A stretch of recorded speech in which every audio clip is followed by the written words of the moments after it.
Hi, this is Deb, and I will be making my very frequently requested Toll House cookies. I'm going to a get-together tonight, so making a triple batch, but I will also put the ingredients, the amounts below the post so that you will have the recipe to use. The difference between this older 1970s recipe that I started using back in high school and the current ones are that the more recent that I had seen had half butter, half shortening. Mine, way back in the day, called for all shortening. I do have a triple batch going, so I have 2 cups of shortening in here already, and I am adding my 3rd cup. So it calls for a single batch is 1 cup of shortening. And it also then calls for 3/4 cup of brown sugar and 3/4 cup of white sugar. So this is my triple, which would be 2 1/4 cups of each. I did get them ready in advance. So we want to mix those, and I forgot my wooden spoon.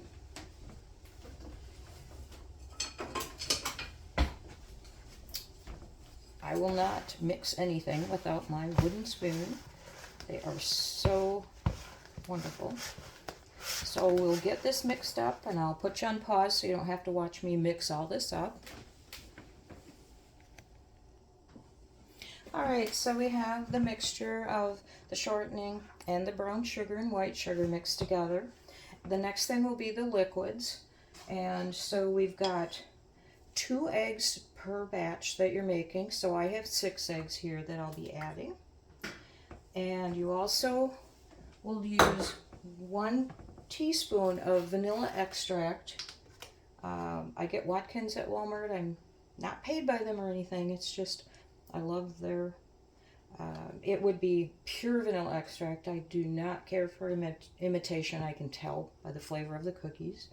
So we're going to do 1 teaspoon per batch. So I will be putting 3 of these in. It also then called for the same amount of water. So 1 teaspoon of water per batch.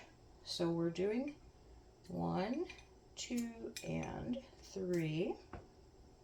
And we mix this all up so that we get a more moist cookie dough in here. And again, I'll put you on pause so you don't have to watch me mixing all this together.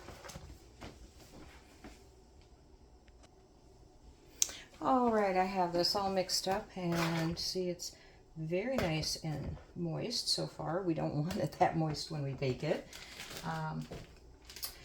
I measured out again in advance the flour, and I mixed in the baking soda and the salt. I use sea salt all the time, and the amount that you would use for flour is 2 1/4 cup per batch that you're making. So this is tripled. And then it's also 1 teaspoon of baking soda and 1 teaspoon of salt per batch. I have that all mixed in here, so we will put our flour, soda, salt mixture in, and then we'll start stirring that. There we go.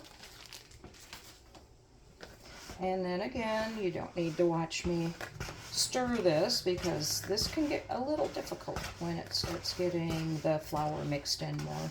So take some muscle.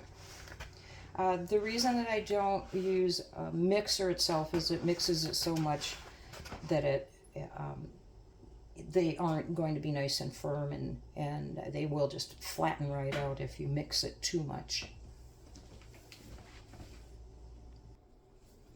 All right, thank you so much. And you'll notice that this is a lot firmer, has better texture now, so this would go into a nice little walnut size shape for baking.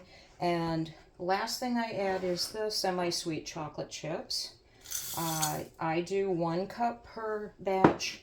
I was slightly short, but it throws so many chocolate chips in there that you're not going to miss the fact that there's maybe 1/8 of a cup missing. So we're gonna mix these all in, and the next thing we'll be doing is putting them onto the cookie sheets, and I'll probably put a batch onto the cookie sheets before I unpause this next time.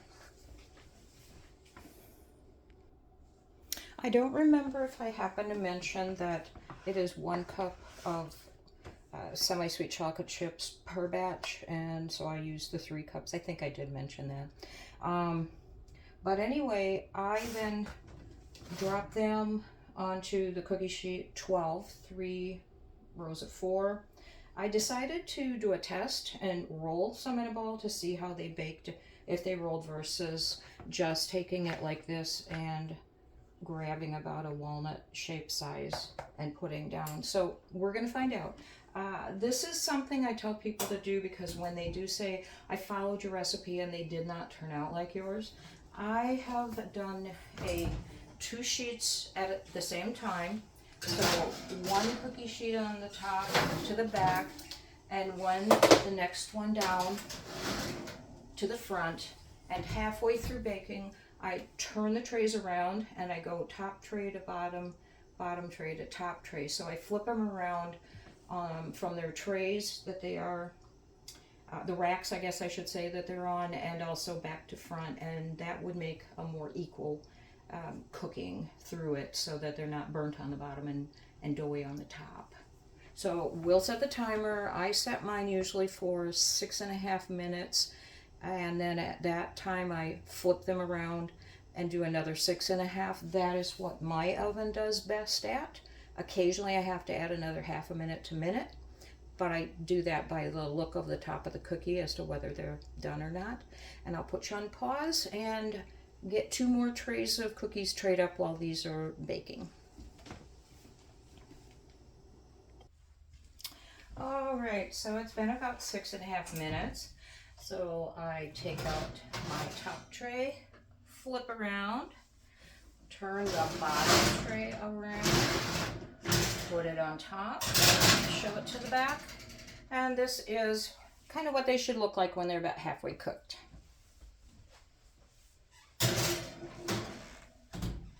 And we do another 6.5 minutes. And I will show you them when they are ready, and I have the next batch ready to go. And I will keep working on this on a plate and get them all ready so that I'm not just doing it as they come out of the oven. I'll have them all ready for putting right onto the cookie sheet. You can see this has got really good texture to it, so these should turn out perfect. I do apologize. I don't like the reverse phone where I can just hit pause because it reverses everything. I'd rather have it true. So my apologies for when I go off camera. Thank you. All right, these should be done, and they could use maybe 30 more seconds.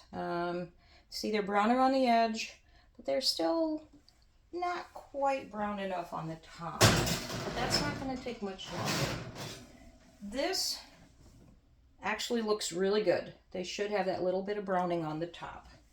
And so let us just bake those a little bit longer, and then I'll be back when we switch it over to the next batch. You'll notice that I have this many done already, and probably will get a little more than that out of what's left of the dough. And I'll show you real quick what I do when I get down a little lower, is I just start pinching them off to about the size that I want them. So instead of scooping with a teaspoon, I've got clean hands, and I just go, okay, maybe we can throw another chip in with that one. This one looks pretty good. That's about the size I want. So I try to get them about the same size. Otherwise, we do have that happen where if some are bigger on a tray than others, one tray may bake a little faster than the other with the smaller ones on it. All right, so, oh yeah, this one is looking great. Don't know if you can see that, but nice and brown around and browning on top.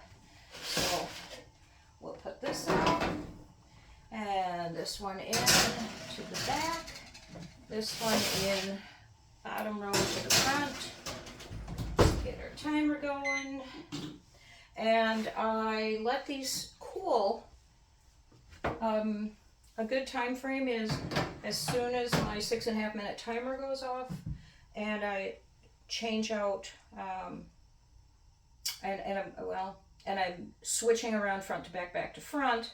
Then I take these off, put them onto my cooling rack, and put these new ones on. Then I'm all ready to go. So it's not taking the time to be putting these into the walnut size. They're already ready. So I try and save some time there. Anyway, we'll wait till these are ready to flip. I will put these on the cooling racks, and I'll get back to you a little later. Maybe not when we're doing the switch out, since you've already seen how to do it. All right, so this is the last of the dough balls. I've got 2 more cookie sheets to go in. The timer went off for these cooking, and I wanted to show you a comparison of the ones that I rolled versus the ones that I just kind of, pinched into this shape. So let's see if I can get a good view here for you. So this is the roll into a ball, and this was, just more pinch it off into a walnut size. So you notice that the chips get buried in here and it is smoother. So if you want the smoother look, roll them. If you want the chunkier look with the chocolate chips sticking up, then just do what I did and just use a teaspoon and don't mess with it. And now let's swap these out. That is looking great. Let these cool for 6.5 minutes. Put that in the bottom of the gun. Here's the top back. And throw that in for 6.5 before we have to turn.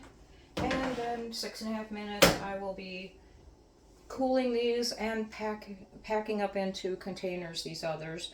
I have a lot of people that love these, and if they know I made them and they didn't get any, they are upset. So I've already got some for maintenance shop. There's somebody in a couple towns over that I'll be delivering to. Some of my younger daughter's friends, when I make these, they beg for them. They are mouth-watering, and here is this one broken open. Doesn't that look just awesome? Anyway, I think we're done showing you everything. I will post the recipe below, and thank you so much for watching.